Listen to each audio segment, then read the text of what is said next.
मागून आवाज आला, काय समजाव?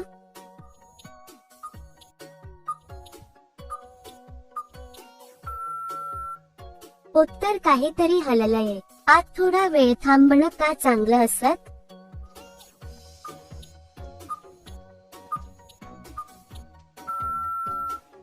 उत्तर, घाई होत नाही. तिला सतत खाली का पाहावं लागतं?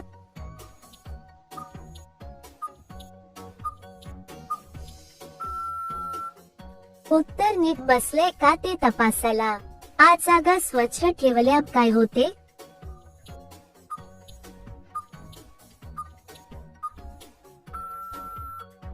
उत्तर, चमक येते.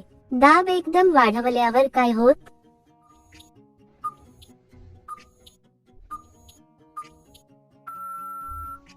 उत्तर, आवाज निघतो. मागे जागा कमी असेल तर काय करावे लागते?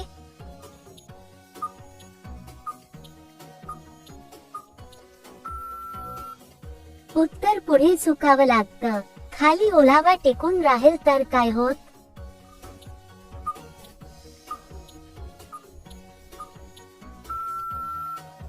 उत्तर, खाली ओलावा टिकून राहिल्यास त्या भागात चिपचिपपणा किंवा आरामदायकतेची कमी होऊ शकते. आत काहीतरी अडखळल तर काय होत?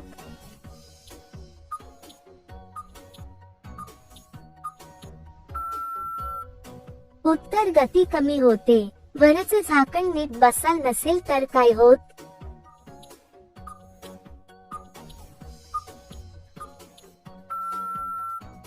उत्तर, वरचं झाकण नीट बसल नसेल तर खालील भागात हालचाल होऊ शकते. तिला हळूवार का पसंत असत?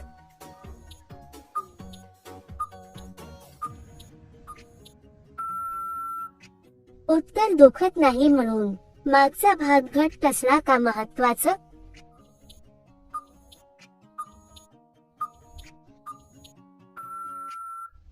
उत्तर, आधारासाठी. मागून ढकलणं कधी उपयोगी पडतं?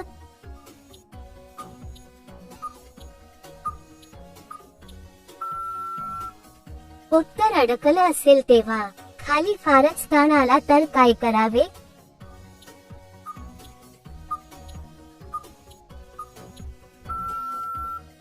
उत्तर, विश्रांती घ्यावी लागते. कोणती बाई मांडीवर उलटा बसून घालून देते?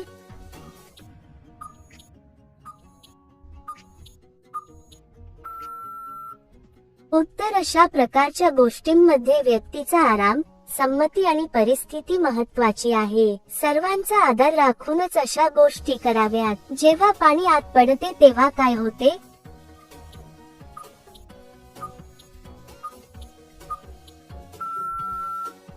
उत्तर, पाणी आत गेल्यास परिणाम त्या भागावर अवलंबून असतो. बहुतेक वेळा थोडा थंडावा किंवा हलकी अस्वस्थता जाणवते.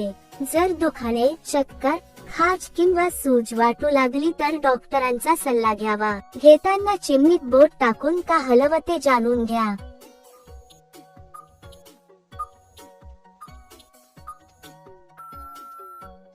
उत्तर, तिच्या स्वाभाविक प्रतिक्रियेचा भाग म्हणून ती हलवते. हे तिच्या अंगावर आलेल्या कोणत्याही गोष्टीला प्रतिक्रिया देणे असू शकते. चिमणीला ती संवेदनशील असते आणि आपले रक्षण करण्यासाठी ती हलवते. याचा उद्देश त्या क्षेत्रातील धोका दूर करणे किंवा बचाव करणे असतो. कामाची जागा मोठी झाल्यास काय केले पाहिजे?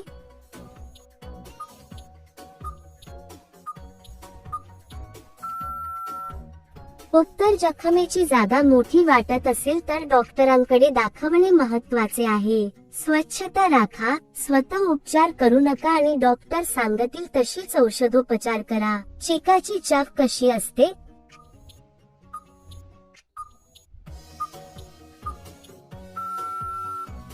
उत्तर, चिकाची चाफ साधारणतः किंचित कडसर आणि आंबटसर असते.